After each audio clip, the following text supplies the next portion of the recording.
নমস্কার, আমি মধুপ্রিয়া এবং আপনারা দেখছেন বিগ নিউজ। এই মুহূর্তে আমি দাঁড়িয়ে আছি সল্টলেক সেক্টর 5-এ এবং যেখানে জুনিয়র ডাক্তাররা গত পরশু থেকে এখানে কিন্তু পথে বসে তারা বিক্ষোভ করে যাচ্ছেন, তারা অবস্থান বিক্ষোভ চালাচ্ছেন এবং সেটা অহিংস পথে।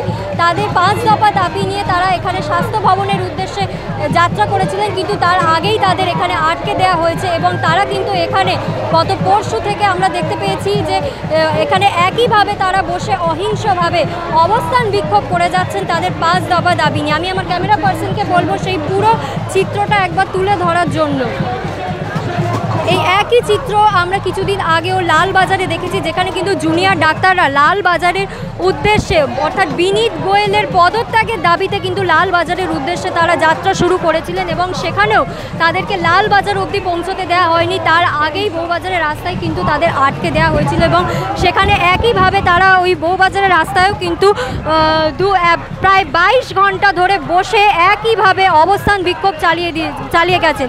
সেই একই চিত্র কিন্তু এখানেও ফুটে উঠছে এবং ইতিমধ্যেই যেটা সবচেয়ে বড় খবর যে গত পরশু থেকে তারা যে এখানে অবস্থান বিক্ষোভ করছে, তারপর কিন্তু এখান থেকে 30 জন জুনিয়র ডাক্তাররা নবান্নের উদ্দেশ্যে যাত্রা দিয়েছে এবং সেখানে তারা মমতা বন্দ্যোপাধ্যায়ের সাথে বৈঠক করবেন এবং যেখানে এও স্লোগান শুনতে পাওয়া গেছে যে তাদের থেকে যে নো লাইভ নো মিটিং, অর্থাৎ যতক্ষণ না তারা যে এই যে বৈঠক করছেন মমতা বন্দ্যোপাধ্যায়ের সাথে সেটা সরাসরি সবার সামনে হচ্ছে, ততক্ষণ কিন্তু কোনো মিটিং হবে না, এমনই স্লোগান দিয়েছে জুনিয়র ডাক্তাররা।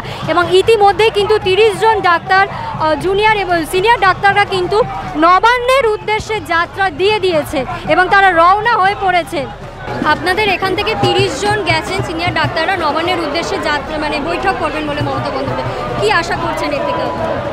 আমাদের দাবি যে 5টা দাবি আছে, সেই দাবি যতক্ষণ না পূরণ হচ্ছে আমাদের এই আন্দোলন চলবে এবং আমাদের যে 30 জনের প্রতিনিধি গেছে সমস্ত কিছু আলোচনা আমাদের লাইভ স্ট্রিমিংয়ের মাধ্যমেই হবে। আমাদের দাবি যতক্ষণ না পূরণ হবে এই যেমন আমাদের আন্দোলন চলবে। আচ্ছা, সুপ্রিম কোর্ট থেকে আপনাদের কর্মবিরতি তুলে নেওয়ার নির্দেশ দিয়েছিল, কিন্তু আপনারা বলেছেন কর্মবিরতি আমরা তুলব না যতক্ষণ না নির্যাতিতা সুরক্ষিত করেছেন, কিন্তু তারা বলছেন স্টেপ নেবে, কি বলবেন?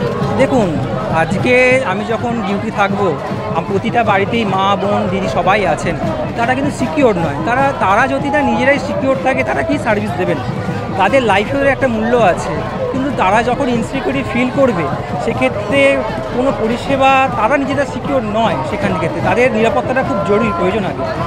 এবং যতদিন না সরকার থেকে তাদের জন্য সেফটির ব্যবস্থা করা হবে এবং আমাদের যে 5 দফা দাবি মানা হচ্ছে, আমার মনে হয় না আমাদের এই আন্দোলন বন্ধ হবে এবং আন্দোলন যেমন চলছে এইভাবেই আমাদের চলতে থাকবে। সুপ্রিম কোর্ট থেকে বা সরকারের পক্ষ থেকে এটাও বলা হয়েছে যে ডাক্তারদের কর্মবিরতির জন্য নাকি 23 জন মারা গেছে বা আরও অনেকের ক্ষতি হচ্ছে, কি বলবেন? সম্পূর্ণ বেঠিক তথ্য, সম্পূর্ণ ভুল তথ্য। সত্যি বলতে গেলে ডাক্তাররা এখনও কাজ করছেন এবং আমরা এখনও এমার্জেন্সি ওপিডি সিনিয়র ডাক্তাররা সবাই করছেন। সবাই একটাই জিনিস চাইছে যে সঠিক বিচার হোক, তিলোত্তমার দ্রুততম বিচার হোক এবং সবাই কাজে ফিরতে রাজি। এটা নয় যে এরকম নয় যে কেউ কাজে ফিরতে চায় না, সবাই কাজে ফিরতে ইচ্ছুক এবং ওরা যতক্ষণ না তিলোত্তমার বিচার হবে এই রাজপথ আমরা ছাড়বো না, এত সহজে ছাড়বো। এই যে বলা হচ্ছে যে চিকিৎসা পাচ্ছে না, এটা সম্পূর্ণ মিথ্যে।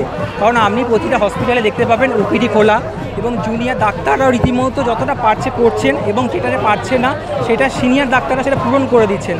দেখুন, 23 জন মারা যাচ্ছে উনি এখন বলছেন, কিন্তু আপনি পুরনো দিনে যদি ট্র্যাক রেকর্ড আপনি দেখবেন মৃত্যুটা আমাদের খুবই দুঃখজনক ব্যাপার, কিন্তু সেটা ঘটছে, কিন্তু ডাক্তার যে চিকিৎসা করছে না এটা সম্পূর্ণ মিথ্যে।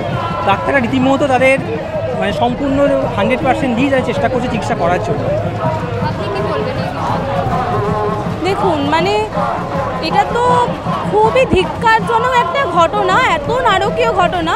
তার জন্য যতক্ষণ না বিচার হচ্ছে রাজপথ ছাড়ার কোনো প্রসঙ্গই উঠছে না। 30 জন গেছেন মিটিংয়ে, দেখা যাক সেখান থেকে কী সিদ্ধান্ত নেওয়া হয়, কিন্তু যতক্ষণ না বিচার হবে রাজপথ ছাড়া হবে না, এইভাবেই হবে। এবং যেটা সবথেকে সাধারণ মানুষকে একটা ভুল ধারণা দেওয়া হচ্ছে যে এমার্জেন্সি ডিউটি বন্ধ আছে, এটা একদমই না। যে কোনো সরকারি হাসপাতাল যদি আপনারা ভিজিট করেন, বলা হয়েছে যে 23 জন মতো নাকি মারা গিয়েছে।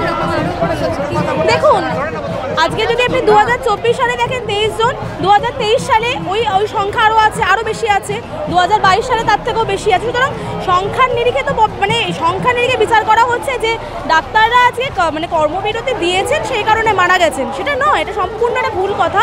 আপনারাও বিভিন্ন সরকারি হাসপাতালে যদি গিয়ে দেখেন সমস্ত ওপিডি চলছে, এমার্জেন্সি চলছে, সিনিয়র ডক্টররা ওনারা নিজেরা বলছেন যে আমরা কাজ করছি, তোমরা রাজপথ ছেড়ো না। যতক্ষণ না তোমরা রাজপথ ছাড়লে তো এর বিচার হবে না। আজকে একজন ঘটেছে, এই ঘটনার ক্ষেত্রে আপনি একজন মহিলা, এটা আপনার সঙ্গে হতে পারে, যে কোনো মহিলার সঙ্গে যে হতে পারে। এটা তো কি আমরা বলতে পারি না, না আমার সাথে হবে না, আমি কাজ করবো, এটা হতে পারে না, এটা যে কোনো মহিলার সঙ্গে হতে পারে। সুতরাং এটা আমাদের সবাইকে একসঙ্গে হাতে হাত ধরে লড়াই, সেই লড়াইয়ে আমরা সবার পাশে আছি। এটাই আমাদের কথা যে তিলোত্তমার বিচার চাই, এর বিচার পেতেই হবে। মমতা বন্দ্যোপাধ্যায় বলেছেন যে 1 মাস তো হয়ে গেছে, এবার আপনার উৎসবে ফিরুন, কি বলবেন? এটা তো দেখুন, আজকে আপনারা সাংবাদিক, এটা কি উৎসব নয়? এটা তো সমাজ শুদ্ধিকরণের একটা উৎসব, সমাজ তো শুদ্ধ হচ্ছে।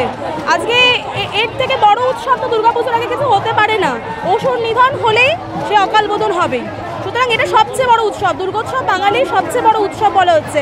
দুর্গোৎসবের প্রাককালে যদি এত বড় উৎসব হয়, এটাই তো সবচেয়ে বড় উৎসব হয়ে যাচ্ছে। সুতরাং আমরা উৎসবেই আছি, উৎসবে ফেরার, নতুন করে ফেরার কিছু নেই, উৎসবে ফিরছি তা নয়, আমরা উৎসবের মধ্যেই এখনো আছি। সুতরাং উনি বলছেন ফিরুন, আমরা অলরেডি উৎসবেই আছি। সাধারণ মানুষের থেকে কি প্রতিক্রিয়া? সাধারণ মানুষ তো স্বতঃস্ফূর্ত প্রতিক্রিয়া, পজিটিভ একটা দেখছি। তো এটা একটা আরেকটা অন্যরকম উৎসব। আমরা উৎসব থেকে সরে আসতে বলা হচ্ছে, উৎসবে আসতে বলা হচ্ছে, কিন্তু এটাও তো একটা উৎসব। সুপ্রিম কোর্ট থেকে এও বলা হচ্ছে যে ডাক্তারদের কর্মবিরতির জন্য নাকি 23 জন বা আরও এরকম খবর আসছে যে মারা গিয়েছে, কি বলবো? না, আমার তো মনে হয় না, এটা কিছুটা অতিরঞ্জিত হতে পারে। কি আশা করছেন আপনারা? আচ্ছা, নমস্কার। প্রথমে বলি, আমার ভাই ডাক্তার, ঠিক আছে, আমি ডাক্তারদের এই আন্দোলনের সমর্থনে এসেছি, ঠিক আছে। এই ব্যাপারে যেহেতু আমার ভাই ডাক্তার, তাতে করে এই বিষয়ে আমি ঠিক বলতে পারবো না। যারা ডাক্তার স্টুডেন্ট আছে কিংবা এখানকার যারা কর্তৃপক্ষ আছেন, তাদেরকে আপনারা জিজ্ঞেস করলে ভালো হয়। আমি দুঃখিত, এই বিষয়ে আমি বলবো না, কেন কি পুরোটাই জুনিয়র ডাক্তারদের ব্যাপার। আমি যেটা বলতে চাই, এর সঠিক বিচার হোক, সঠিক তদন্ত হোক। এছাড়াও প্রশাসন যে উল্টোপাল্টা মন্তব্য করছে, এর মন্তব্যের আমরা বিরোধিতা করছি। কেন কি গতকালকে যে প্রশাসনের তরফ থেকে বক্তব্য এসছে যে এটা কি রাজনৈতিক একটা আন্দোলন, এটা আমরা চরম বিরোধিতা করছি। এবং রাজ্য সরকার প্রশাসনের কাছে আমরা দাবি জানাচ্ছি, অতি দ্রুত এই যে কমেন্ট ওনারা করেছেন, ওনারা যাতে এটা উইথড্র করেন, না হলে এর মানে আন্দোলন, আপনারা দেখতে পাচ্ছেন, এর আন্দোলন আরও তীব্রতর হবে। যেভাবে এই আন্দোলনের প্রতি সহমর্মিতা, সমবেদনা জানাচ্ছে, এটা মানে একটা অভিনব একটা ঘটনা যেন আমরা সম্মুখীন হচ্ছি।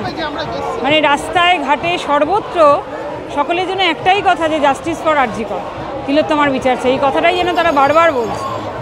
মানে আজকে যখন আসছি, বাসের সিট আমি পাইনি, তা একজন মানে বাসের সিটটা আমাকে ছেড়ে দিল। বললাম, কেন ছাড়লেন কেন? বললো, একটা মহৎ কাজে যাচ্ছেন, এটা ছাড়বো না, এটা হতে পারে না, এইটুকু তো করতে পারি। মানে এই জায়গায় মানুষের সমবেদনা বা সহমর্মিতার জায়গাটা দাঁড়িয়ে আছে। মমতা বন্দ্যোপাধ্যায় বলেছেন যে এবার 1 মাস তো হয়ে গেছে, এবার আপনারা উৎসবে ফিরুন, কি বলবেন? মানে কেন এটা তিনি বললেন, তিনি একটা রাজ্যের মুখ্যমন্ত্রী হয়ে, মানে যখন জনগণ ব্যথায় একেবারে অত্যন্ত মর্মাহত, যে যখন তারা এটা একটা সদুত্তর চাইছে, বিচার চাইছে, তখন রাজ্যের মুখ্যমন্ত্রী, যে কিনা রাজ্যের অভিভাবক হিসাবে সাধারণ মানুষ মনে করে, সে মানে তিনি এভাবে যে কথাটা বলতে পারলেন, এটা তো আন্দোলনের প্রতি একটা কি বলবো, একটা মানে আঘাত, এবং এটা অত্যন্ত হতাশাব্যঞ্জক। এটা তার জায়গা থেকে একেবারেই আশা করা যায় না। এটা অত্যন্ত মানে এই কথাটা একেবারে অন্যায় কথা, হতেই পারে না। যখন আমার ঘরের মেয়ে হত্যা হয়ে গেল বা ঘরের মেয়ে অত্যাচারিত, তখন আমি উৎসবে মাতবো, এ কখনো হতে পারে? হওয়া কি সম্ভব? তাহলে এই যে একটা কথা মানুষের মধ্যে এনে দেওয়া, যে উৎসবে মাতুন, অনেক তো হলো, যেন আন্দোলনটা কোনো প্রয়োজন ছিল না, যেন এর প্রতিকারের কোনো প্রয়োজন নেই, বিষয়টা এইভাবেই তার কথাটা, এর মানেটা এটাই দাঁড়ায়। এটা একেবারেই অন্যায় কথা। যেমনটা কিন্তু আপনারা দেখতেই পাচ্ছেন যে এখানে কিন্তু গত পরশু থেকে জুনিয়র ডাক্তাররা অহিংসভাবে কিন্তু পথে বসে একইভাবে অবস্থান বিক্ষোভ চালিয়ে যাচ্ছেন, এবং তারা শুধু অবস্থান বিক্ষোভেই থেমে নেই, তারা কিন্তু এখানে দেয়াল লিখনের মাধ্যমেও কিন্তু প্রতিবাদ জ্বালিয়ে গেছেন। এবং আমরা সেই আমাদের চ্যানেলের মাধ্যমে সেই চিত্রটা আপনাদের তুলে ধরছি। দেখুন, এখানে কিন্তু গোটা দেয়ালে কিন্তু দেয়াল লিখন করে তারা প্রতিবাদ করে যাচ্ছে, এবং দেয়াল লিখন না, তারা কিন্তু যেখানে জায়গা পেয়েছে, অর্থাৎ এই রাস্তাতেও কিন্তু তারা তাদের দাবি বা তাদের যে সেটা জানিয়ে কিন্তু তারা একইভাবে প্রতিবাদ করে চলেছে। এবং ডাক্তারদের বক্তব্য অনুযায়ী অনুযায়ী মাননীয় মুখ্যমন্ত্রী মমতা বন্দ্যোপাধ্যায় যে আমাদের সবাইকে উৎসবে ফেরার কথা বলেছেন, তাদের বক্তব্য অনুযায়ী কিন্তু এটাই তাদের কাছে একটা বড় উৎসব। তাদের কাছে এই প্রতিবাদটাই একটা দুর্গা উৎসব হয়ে উঠেছে। ক্যামেরায় অভিরূপের সাথে আমি মধুপ্রিয়া, বিগ নিউজ, কলকাতা।